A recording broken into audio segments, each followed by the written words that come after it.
오늘 본문은 사도 바울이 2차 선교 여행 중에 그리스의 아테네, 오늘 본문인 아덴에서 설교하는 바로 그 내용입니다. 그래서 제가 그 아테네에 있는 아레오바고 그 광장에서 설교를 하는데, 이 아레오바고는 그리스 아테네의 모든 정치, 경제, 사회, 문화, 종교의 의결권을 가진 바로 그런 기관입니다. 그런 기관에 있는 그 광장에서 사도 바울이 복음을 전함으로 말미암아 여기서 받아들여지면은 이제 그리스 아테네 사람들이 인정하는 것이고, 그렇게 안 되면은 그냥 이제 거절당하는 바로 그런 역사적인 배경이 있는 것입니다. 한 가지 재미있는 것은 사도 바울이 이 말씀을 전하기 전에 350년 전에 소크라테스가 바로 이 자리에서 이 아테네의 민주주의가 위험하다고 연설을 했다가 바로 거기서 사형 결정을 받아서 죽었던 바로 그곳입니다. 이곳에서 사도 바울이 다시 부활하신 예수 그리스도를 증거하게 됩니다. 오늘 시간이 많지 않으니까 제가 간단하게 요약하겠습니다. 사도 바울이 그리스 아덴에 가니까 알지 못하는 신상을 보았습니다. 그래서 이 알지 못하는 신이 누군가, 내가 진짜 그 신, 그 하나님을 말하겠다라고 지금 얘기를 하는 겁니다. 그래서 24, 25절을 보면은 진짜 참된 신, 너희들이 알지 못하지만 진짜 있는 참된 신은 창조주 하나님이다라고 말을 합니다. 이 창조주 하나님은 인간이 만든 신전, 어떤 만신전 같은데 갇혀 있지 않고, 그리고 인간이 무슨 제사를 드려야만 만족하는 그런 하나님이 아니고, 그리고 중간에 신과 사람 사이에 중간에 제사장이 어떤 일을 저질러야만, 어떤 일을 해야만 은혜가 끼치는 것이 아니라 이 하나님께서 친히 모든 백성에게 생명과 호흡을 주시는 분이다, 그렇게 말씀하므로 그 그리스, 그리고 그 당시 이방 종교보다 훨씬 더 월등한, 훨씬 더 우월하신, 뛰어나신 창조주 하나님을 선포합니다. 그리고 난 다음에 하나님은 모든 민족과 혈통을 정하시고 사람들이 어디에 살아야 되는지, 그리고 그 연대를 다 정하십니다. 그러니까 하나님이 시간과 공간을 다 정하시고, 이거는 그러니까 사람들이 할 수 있는 영역이 아닌 초월자의 영역에서 말합니다. 그래서 그 초월자에서 인간의 모든 것을 결정하시고, 그럼에도 불구하고 하나님은 우리와 함께 가까이 하신다. 그러니까 하나님은 천지의 창조주시며 초월자이시면서 동시에 우리와 함께하는 내재자다, 이렇게 좀 설명을 할 수가 있습니다. 자, 그리고 난 다음에 사도 바울이 뭐라고 말하는가 하면은, 이 하나님과 우리 사이가 어떤 관계냐 하면은, 사실은 몰라서 그렇지 너희들이 알면 바로 이 창조주 하나님이 바로 우리의 아버지 되고 우리는 그의 자녀다라고 선포를 하는 겁니다. 이건 굉장히 충격적인 말이죠. 왜냐하면은 그리스, 헬라, 이 그리스 사람들은 만신전, 그 신의 여러 종류의 신들을 전시해 놓고 그 신전에 들어가서 자기 마음에 드는 신을 몇 가지 종류의 신을 섬깁니다. 그러니까 마치 뷔페식으로 신전에 들어가서 마음에 드는 신을 섬기는 그런 종교를 가지고 있었는데, 이 모든 신들보다 뛰어난 그 하나님이 너희들의 아버지가 되고 너희들은 하나님의 자녀가 되니, 이제 이런 신들을 다 집어치우고 금이나 은이나 어떤 돌과 같은 데서 인간이 기술적으로 어떻게 디자인한 것을 다 집어치우고 그 하나님이 진짜 하나님이라는 것을 믿고 우상들을 치우라고 말을 합니다.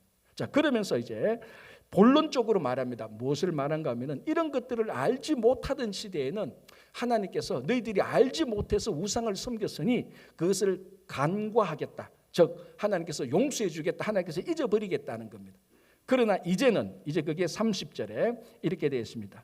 알지 못하는 시대에는 하나님이 간과하셨거니와 이제는 어디든지 사람에게 다 명하사 회개하라 하셨다.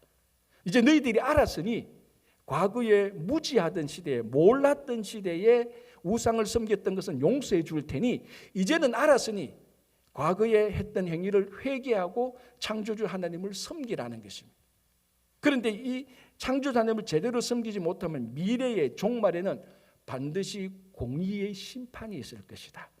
그래서 창조부터 심판까지, 그 창조부터 마지막 시간까지 한숨에 사도 바울이 설명을 다 해버리고, 마지막 종말에는 심판이 있는데 이 심판은 공의의 심판이다. 누가 심판을 당하느냐?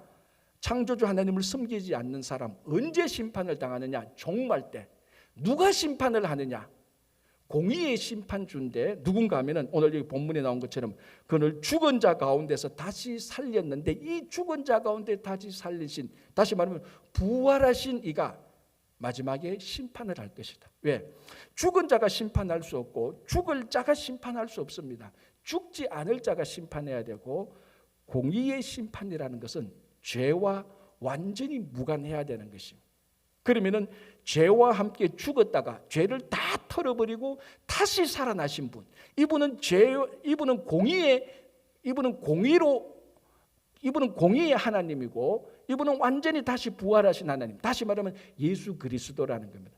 이분만이, 그래서 다시 죽었다가 부활하신 이분만이 공의의 심판을 하게 될 것이다.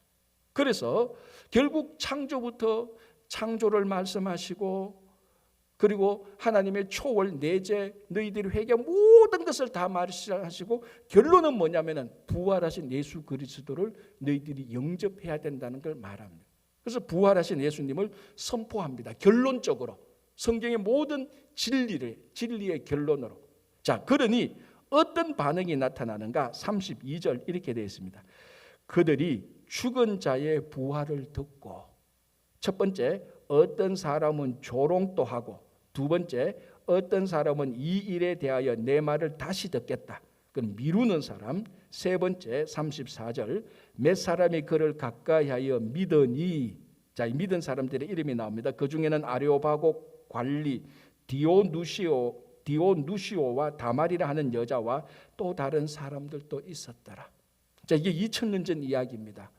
죽은 자의 부활을 말할 때 마지막 공의의 심판을 부활하신 예수님께서 심판하신다라고 말을 하면서 부활하신 예수님을 증거할 때에 사람들이 세 종류로 딱 나눠집니다. 첫 번째, 조롱하는 사람. 야, 지금 이 시대에 무슨 부활을 믿느냐고. 우리 말하면 메타버스 시대에 부활, 그런 좀 고리타분한 얘기하지 마라고 조롱하는 사람. 똑같습니다. 2000년이 지났는데 부활을 선포할 때 나오는 반응은 하나도 바뀌지 않았습니다. 그때도 조롱했고 지금도 조롱합니다. 두 번째, 좀 더 두고 보자. 지금 믿기는 그렇고 안 믿기는 그렇고 좀 더 두고 보자. 2000년 두고 봤습니다. 얼마나 더 두고 볼 겁니까? 자, 세 번째, 그를 가까이하여 믿으니.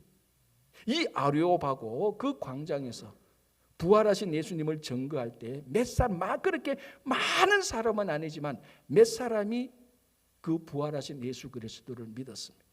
자, 오늘 제가 사도 바울만큼 유려한, 화창한, 뛰어난 설교를 하는 것은 아니지만 사도 바울이 했던 말을 간략하게 요약해서 여러분들에게 이 사도행전 17장을 통해서 부활을 선포합니다. 예수 그리스도께서 부활하셔서 마지막에 공의로 이 세상을 심판하실 것입니다.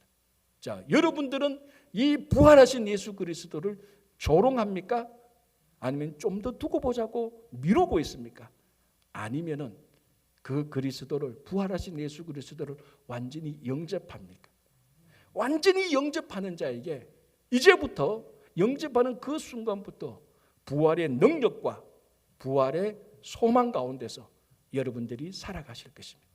이 세상은 온갖 핑계와 이유로, 정말 그럴듯한 합당한 원인들로, 이유로 예수 그리스도의 부활을 조롱하고 미루지만, 우리는 단순히 그분을 믿고 성경을 믿고 예수 그리스도의 부활을 믿을 때 이제부터 영원토록 여러분들의 삶 속에 죽었던 것이 다시 살아나고, 무너지고 깨어지고 부서졌던 것들이 다시 세워지는, 모든 무너진 천막들이 다시 일어서는 부활의 삶을 살기를 간절히 믿습니다. 기도하겠습니다.